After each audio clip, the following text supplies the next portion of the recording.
In a quiet corner of the world, far from the noise of cities and the lights of tall buildings, there was a small village surrounded by green fields and dusty roads. In that village, under a simple roof made of old coconut leaves and rusted tin, a baby boy named Ahan was born. He didn't cry loudly like other babies. He opened his eyes slowly, as if he already knew the world would not be easy. His mother, Mira, looked at him with tired eyes and a gentle smile. "He will be different," she whispered, holding him close. "He will be strong." His father, Saman, was a farmer who worked hard in the fields from sunrise to sunset. But no matter how hard he worked, the money was never enough. Some nights, they ate only rice with salt. Some nights, they didn't eat at all. But still, they were a family.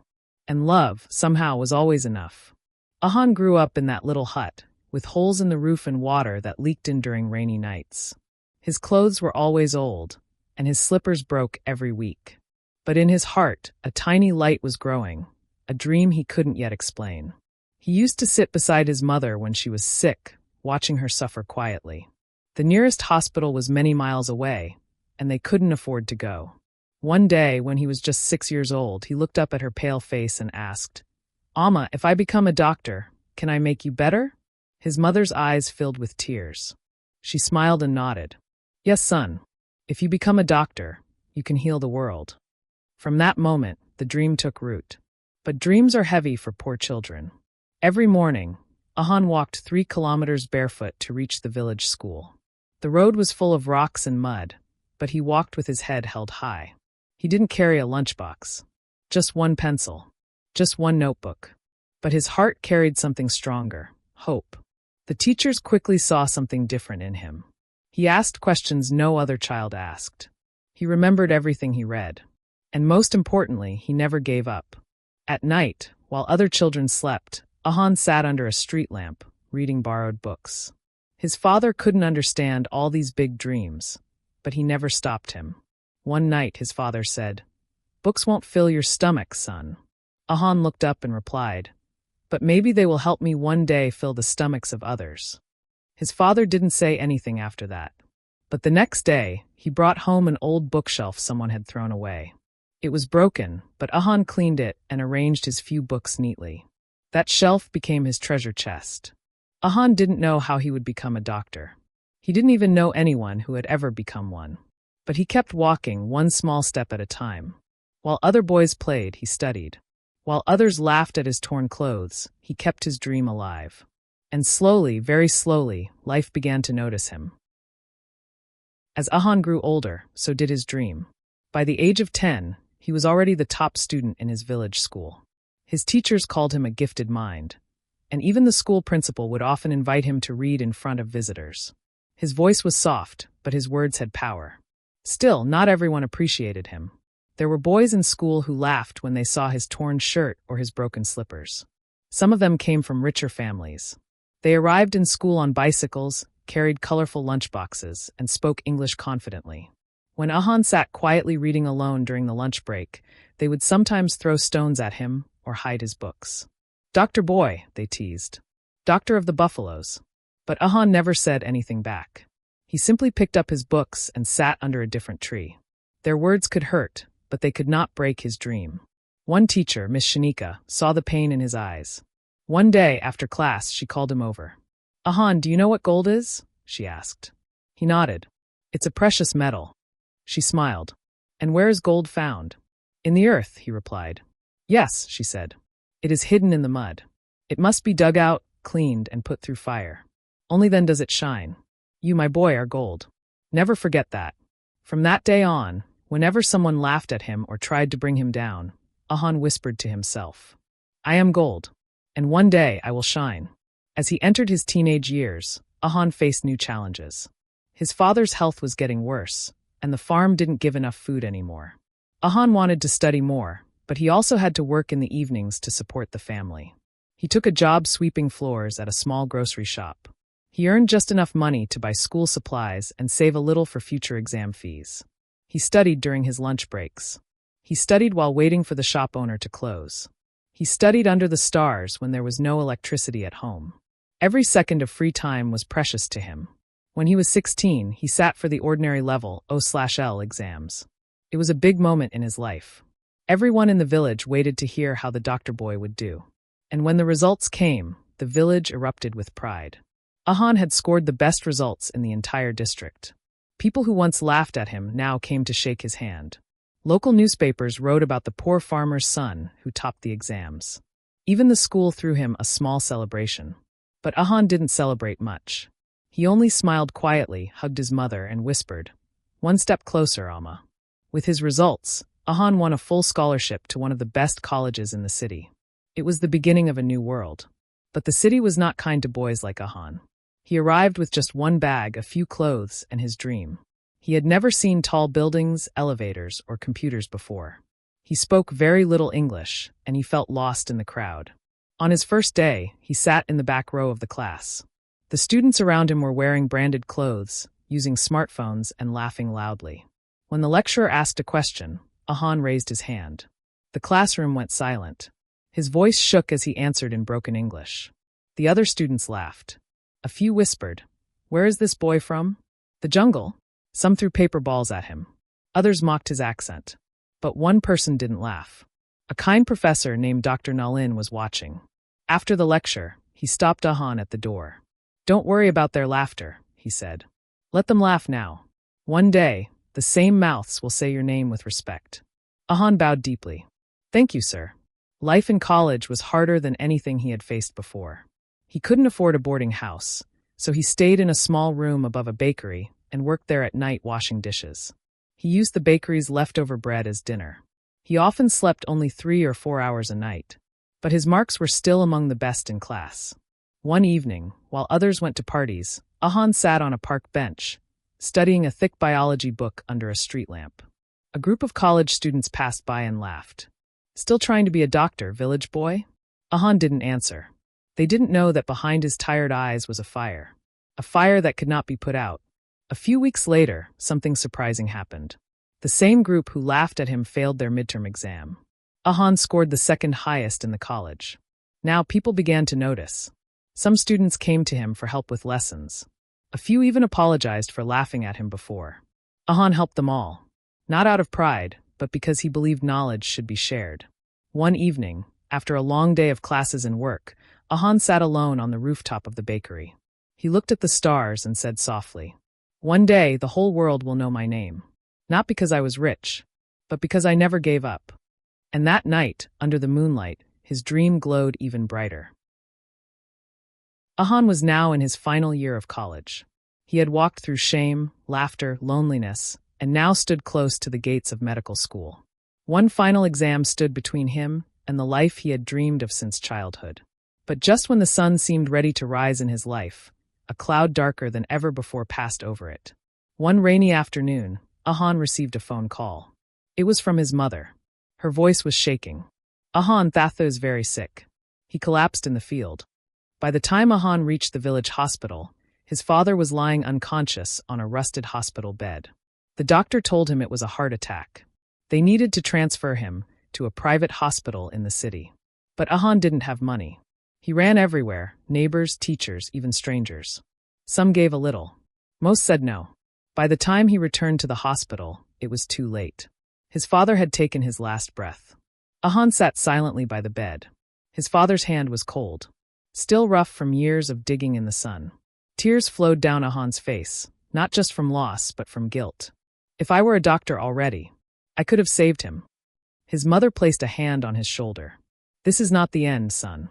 This is your fire. Let it burn in your heart, not your mind." But grief is a heavy stone. For days, Ahan couldn't study. He couldn't eat. He couldn't sleep. The world kept moving, but he stood still. His final entrance exam for medical school was now just 2 weeks away. Everyone said, "Don't push him. Let him rest." Everyone except Ahan. One night, he opened his father's old drawer. Inside was a small packet wrapped in paper. Inside that, 2,000 rupees and a note. For Ahan's future. He will be the one who changes everything. Ahan clutched the note to his heart and cried. But when he stood up, there was no more hesitation in his eyes. The fire had returned. From that night, he studied like never before. He read textbooks while washing plates at the bakery. He practiced anatomy terms in his sleep. He didn't rest. He didn't complain.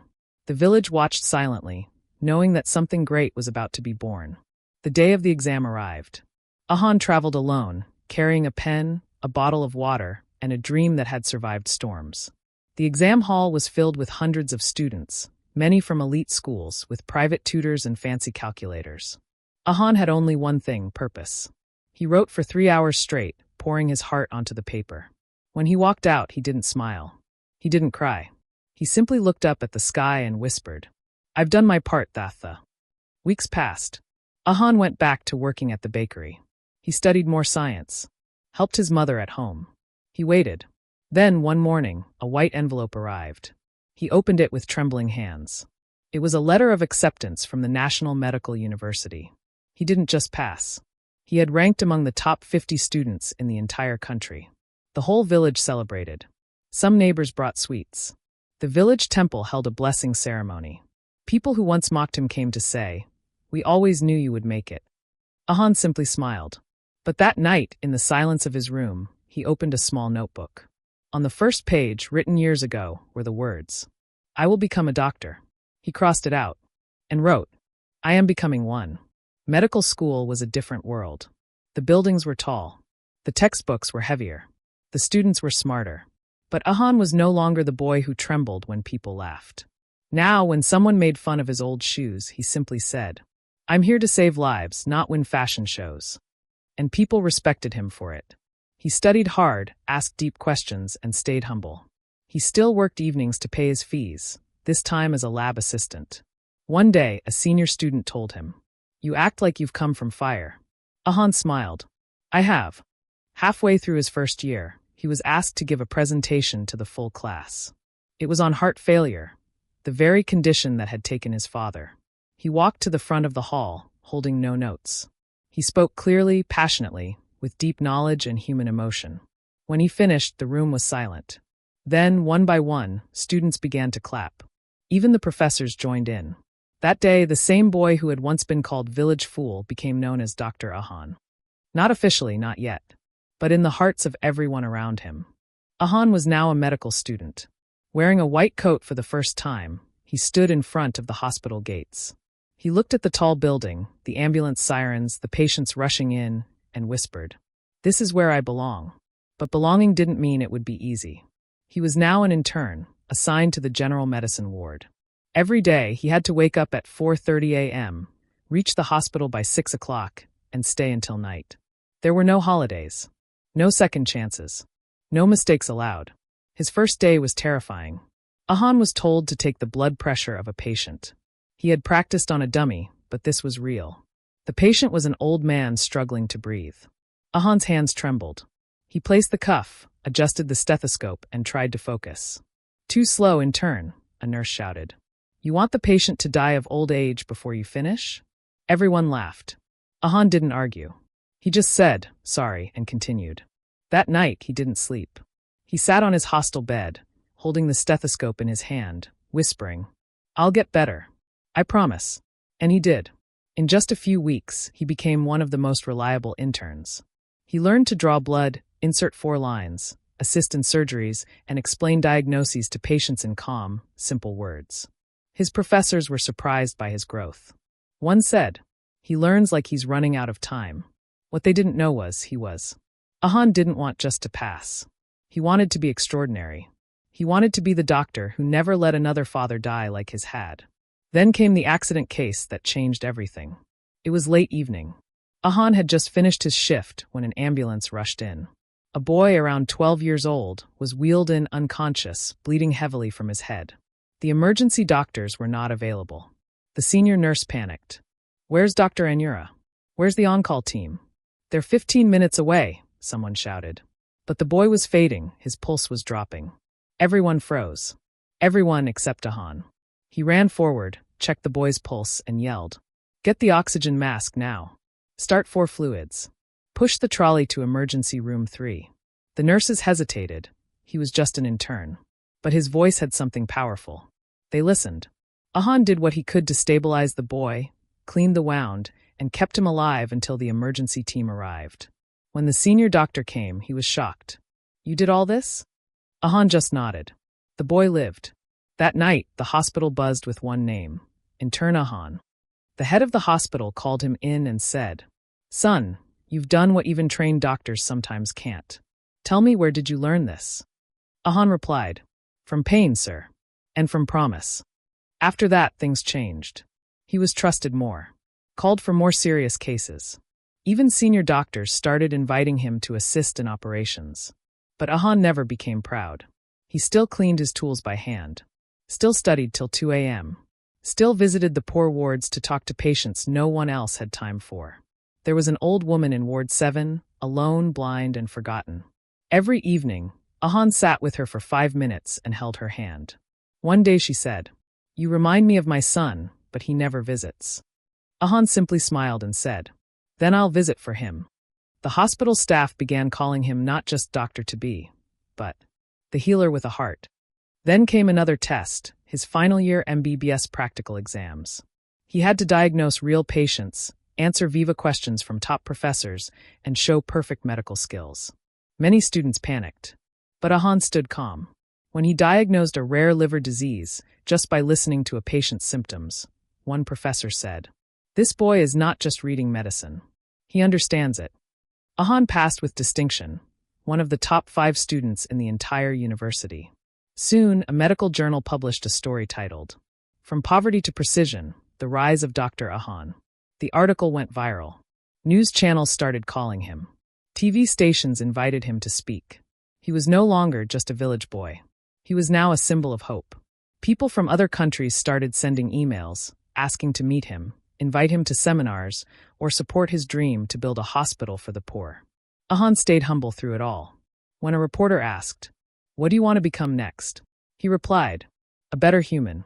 A doctor is only as good as his heart." The day Ahan officially became Dr. Ahan, he didn't throw a party. He didn't take selfies with his degree. He didn't post anything online. He simply took a bus back to his village, walked up to his old house, and handed the certificate to his mother. She touched it with shaking hands and whispered, "Your father is smiling from the sky today." News of Ahan's journey had spread far and wide. He had now become more than a young doctor. He had become a living legend. Articles called him the boy who beat the odds, the healer from the fields, and a light for the forgotten. International organizations took notice. One day, he received a letter from a well-known global health foundation in Switzerland. It read, "Dr. Ahan, we are honored to invite you as a guest speaker to our Global Health Summit. Your work and story have touched millions." It felt like a dream. Just a few years ago, he didn't have slippers. Now he was packing a bag to fly to Europe, to speak in front of some of the world's greatest doctors. When Ahan stood on the stage in Geneva, wearing a simple black suit and a modest smile, the audience fell silent. He began his speech with a single sentence. "I was born in a house with holes in the roof, and now I'm standing under a chandelier." Laughter. Applause. Then silence again. He told them about the hunger, the bullying, the pain of losing his father, the nights spent studying under streetlights, and the power of one single dream, to heal others. By the time he finished, the audience stood up. They clapped for a full minute. Some wiped tears from their eyes. After the speech, a famous heart surgeon from the UK came up to him and said, "You're not just a doctor, Ahan. You're a movement." He was invited to medical camps in India, Sri Lanka, Kenya, and Indonesia. Everywhere he went, he treated people with love. He charged no money. Instead, he left every patient with one sentence: "Your life matters." But even as the world applauded, Ahan never forgot his roots. He returned to his village regularly. He visited the same school where he once sat with a single pencil. He gave talks to children, telling them, "If I can become a doctor, so can you. You don't need money, you need fire." He started a small medical center in the village, named after his father, Saman Free Care Clinic. He hired local nurses, trained youth in first aid, and made sure no one had to walk 20 kilometers for treatment again. He also created a scholarship fund for poor students who dreamed of becoming doctors, nurses, or teachers. It was called the Ahan Hope Fund. Still, Ahan remained a student of life. He kept learning, kept growing. He attended workshops in Japan, participated in disaster relief after an earthquake in Nepal, spoke at a UNICEF event about healthcare for children, One day, a patient from the city told him, "When I sit with you, doctor, I don't feel like a case, I feel like a human." That was the kind of Dr. Ahan had promised to be. But life, once again, had its tests. One evening, while returning from a long shift, Ahan saw a group of young students bullying a thin, nervous boy near a bus stand. They laughed at his torn bag and broken sandals. Ahan stopped his vehicle, stepped out, and walked straight to the boy. He gently put a hand on his shoulder and said, "One day they will call you sir. Don't stop walking." The bullies went silent. The boy looked up with wide eyes. Are you Dr. Ahan?" He nodded. "I used to be just like you." And he handed the boy his business card.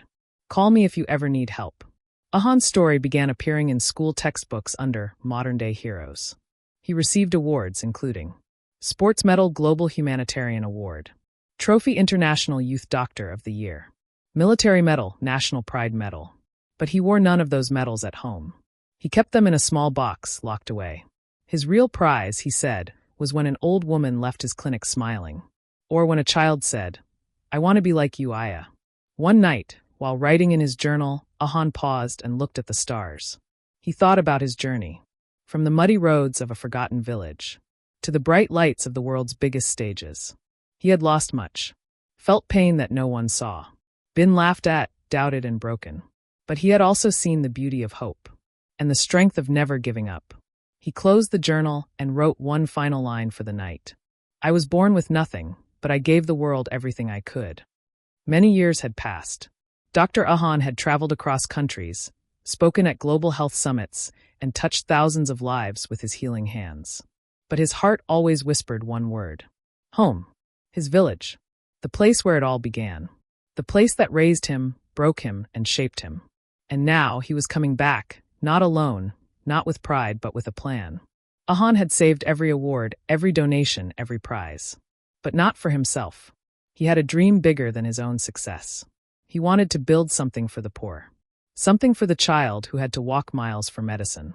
For the mother who couldn't save her husband. For the boy who studied under streetlights. He wanted to build a hospital. The land he chose was the same field where his father had once worked, sowing seeds, sweating under the sun. Now that land would heal others. He named the project Saman Medical Center for the Forgotten Hearts. At first, people didn't believe it. A hospital? Here, in this small village? With free treatment? But Ahan smiled and said, "They laughed when I said I'd be a doctor. Let them laugh again." The construction began. Villagers joined with him, not as workers, but as family. Masons, farmers, carpenters, even school children helped. The walls rose brick by brick, like a promise being built. Soon, there stood a 2-story hospital with a free outpatient clinic, a maternity ward, a children's wing, a training room for future nurses and village health volunteers. The opening day came. People from nearby towns and cities came to witness the miracle. Old teachers, childhood friends, and even the ones who once mocked him stood silently, their eyes full of emotion. Ahan walked onto the stage with his mother beside him. He didn't wear a suit. He wore a simple white kurta and a smile that carried years of struggle. He took the microphone and said, "I was once treated like nothing. Now I'm here to make sure no one else is ever treated that way again." That night, a boy walked up to him and said, "Dr. Aya, my friends laugh at me because I don't have shoes. But I want to be like you." Ahan knelt down and looked the boy in the eye. "Then walk forward, even if your feet bleed. One day the world will follow you." Soon, patients started arriving from all over the district. The poor didn't have to fear hospital bills anymore. Ahan treated every patient with the same care, rich or poor, young or old. He remembered every name, every face. He spoke softly to old men. He told stories to children during checkups. He sat beside dying patients, holding their hands so they wouldn't leave this world alone. He became more than a doctor. He became family. One day, the president of the country paid a surprise visit to the hospital. He had read about Ahan in an international magazine.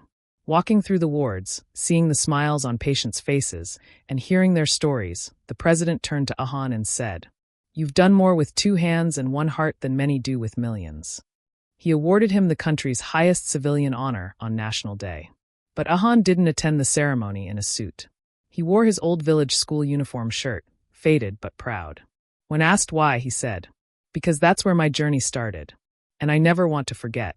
Soon, he started a training academy within the hospital to teach first aid to village youth, preventive care to mothers, emotional support skills for volunteers, and English communication for rural health students. He believed healing wasn't just about medicine, it was about kindness, dignity, and hope. Children in schools began drawing pictures of Dr. Ahan. Village girls said they wanted to be doctors too. Boys no longer feared humiliation for dreaming big. Hope was spreading like a medicine with no side effects. One evening, Ahan stood on the rooftop of the hospital, looking at the horizon. The same sky he had looked at years ago, barefoot, hungry, and unsure. He whispered softly, "I didn't build just a hospital. I built a bridge from pain to purpose." His mother walked beside him and said, "You didn't just become a doctor, son. You became a story." Years had passed since the hospital opened. Dr. Ahan's name had become known far beyond the borders of his country. From dusty classrooms to golden stages. From hunger and humiliation to global admiration. Ahan's story had become more than a biography. It had become a living legend. One evening, a journalist from a major international news agency visited the Saman Medical Center. She had heard whispers of the barefoot doctor, who built a hospital for the forgotten. She expected a man in a white coat surrounded by security. Instead, she found Ahan sitting on the floor of the children's ward, making paper cranes with a young cancer patient. "No interviews today," he said with a kind smile, "unless you help me fold these cranes." That was the beginning of the article titled, "The Doctor Who Prescribed Hope." The story went viral. Soon, a global documentary crew arrived to capture his journey, starting from the abandoned hut where he was born, to the first bandage he tied, to the hearts he healed. The documentary was titled, "From Dust to Doctor, The Ahan Legacy." It was translated into 23 languages. People cried. They donated. They were inspired. College students who once laughed at him now quoted his words in speeches. Children dressed up as Dr. Ahan on World Health Day. Ahan never liked fame. But one day a young girl, whose father he had saved, walked into his office and handed him a notebook. She had written his entire story in her own words. "Why did you write this?" he asked, surprised. She smiled, "Because the world needs to remember that heroes can be poor too." Touched, Ahan finally agreed to publish a book. Echoes of the Heart, My Journey from Pain to Purpose. It wasn't just a book. It became a guidebook for every child who dared to dream beyond their circumstances. Ahan now traveled to universities, not to study but to teach.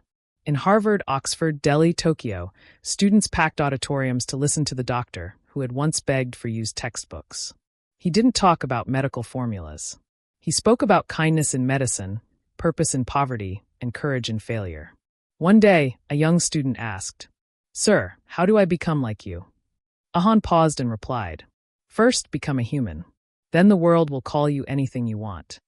With global support, Ahan expanded the Saman Medical Center into a network of rural healing centers. Each center had free primary care, mobile clinics, health education for children, women's support groups, and mental health counselors trained by Ahan's own team. He refused to name any center after himself. Instead, he named them after the unsung heroes. One was named after his mother, Mira Healing Center. One after a midwife who walked miles every day, Sundari Rural Aid. One after the village schoolteacher who first believed in him, Master Naimal Education Clinic. Even as he grew older, Ahan never stopped working.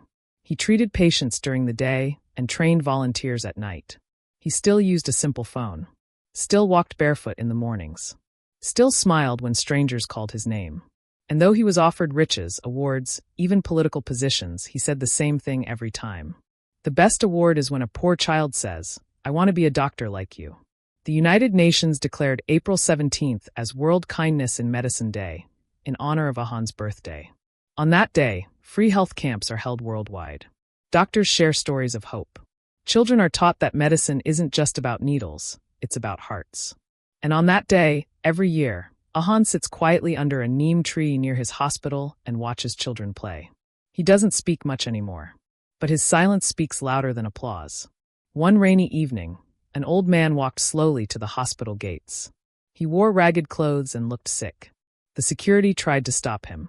But Ahan, watching from the window, ran barefoot to greet him. It was his old school principal, the man who had once punished him unfairly, who later apologized. Ahan didn't speak of the past. He held the man's hand and whispered, "You gave me my first discipline.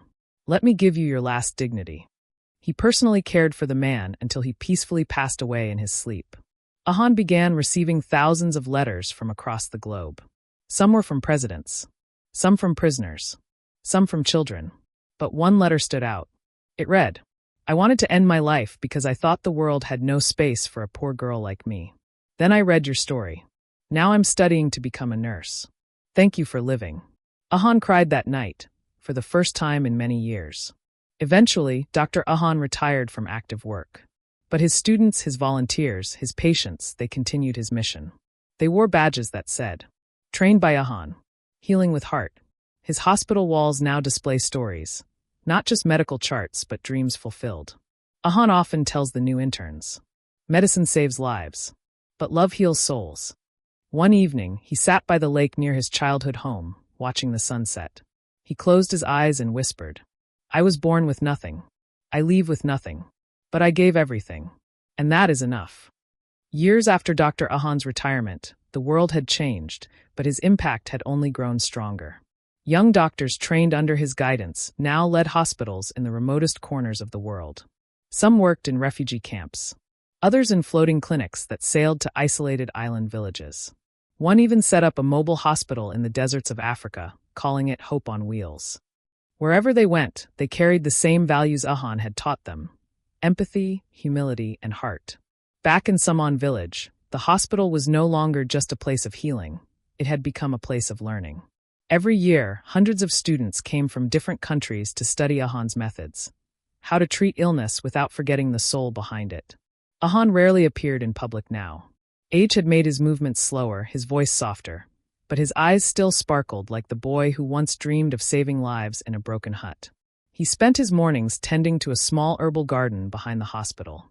Patients, staff, and visitors often found him there, talking to plants like old friends, smiling at butterflies, humming old lullabies his mother used to sing.